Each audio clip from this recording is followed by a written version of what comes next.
ఇక నమస్తే తెలంగాణ చూద్దాం మనం. నమస్తే తెలంగాణలో కంచె రైతు వెత కంచికి చేరని కథ. 444 ఎకరాలు తీసుకొని పైసా పరిహారం ఇవ్వని ప్రభుత్వం 20 ఏళ్ళుగా ఎదురు చూస్తున్న 186 మంది రైతులు అని చెప్పి ఇదొకటి రాశారు.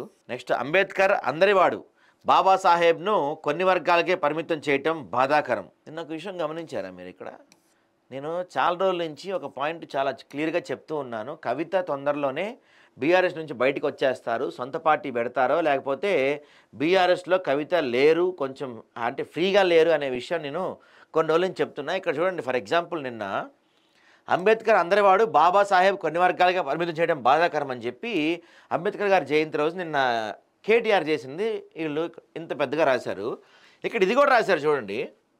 ఇక్కడ బీఆర్ఎస్ ఒత్తిడితో దిగివచ్చిన కాంగ్రెస్ ప్రభుత్వం ఎట్టకేలకు 125 అడుగుల అంబేద్కర్ విగ్రహం వద్దకు సందర్శకులు అనుమతించి రాజ్యాంగ నిర్మాత జయంతి సందర్భంగా దళిత సంఘాలు, కార్యకర్తలు, బీఆర్ఎస్ నేత అక్కడికి చేరుకొని నివాళులు అర్పించారని చెప్పారు. ఇదంతా కూడా జరగడానికి కారణం కవిత.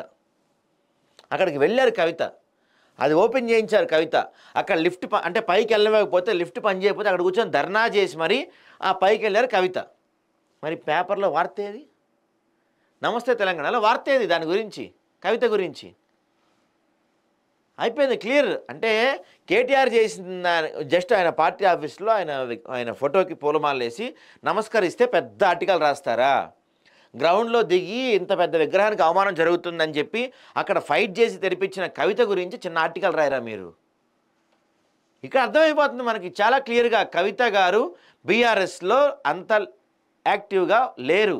అంటే ఆమె యాక్టివ్గా ఉంటున్నారు, వీళ్ళు గుర్తించట్లామని, లేకపోతే ఆమె బీఆర్ఎస్ నుంచి బయటికి ఆల్మోస్ట్ వచ్చేసినట్టేనేమో. మరి చూడాలి. ఇక గ్రూప్ 1లో భారీ స్కామ్. మెయిన్ పరీక్షలు రాసింది 21,093 మంది కాగా 21,103 మంది ఫలితాలు ప్రకటిస్తారని చెప్పి పాడి కౌశిక్ రెడ్డి కొత్తది తీసుకొచ్చాడు. చూడాలి దాని గురించి. ఇక మనం మోదీజీకి 2029 కష్టమే. ఈ గ్రోక్ టాక్ రోజు తెస్తారండి. ఏంటి ఏమన్నా ఎలాన్ మస్క్ మీకు ఏమన్నా కాంటాక్ట్ ఇచ్చాడా గ్రోక్ని పబ్లిసిటీ చేయమని? జానారెడ్డి షాక్, విస్తరణకు బ్రేక్. కాంగ్రెస్లో కాకరైపోయిన జానా లేక, ఫలించని అధిష్టానం 4+2 ఫార్ములా, ముసలం పుడుతుందనే సంకేతాలు, మళ్ళీ అడిగెక్కిన క్యాబినెట్ విస్తరణ, గళం విప్పుతున్న ఆశావహ నేతలంట. కారుణ్య మరణానికి అనుమతించండి, బిల్లులు చెల్లించకపోతే చావే శరణ్యం. కర్ణాటక కాంగ్రెస్ ప్రభుత్వానికి కాంట్రాక్టర్ల హెచ్చరిక, 738 కోట్ల బకాయిలు విడుదల చేయాలని డిమాండ్.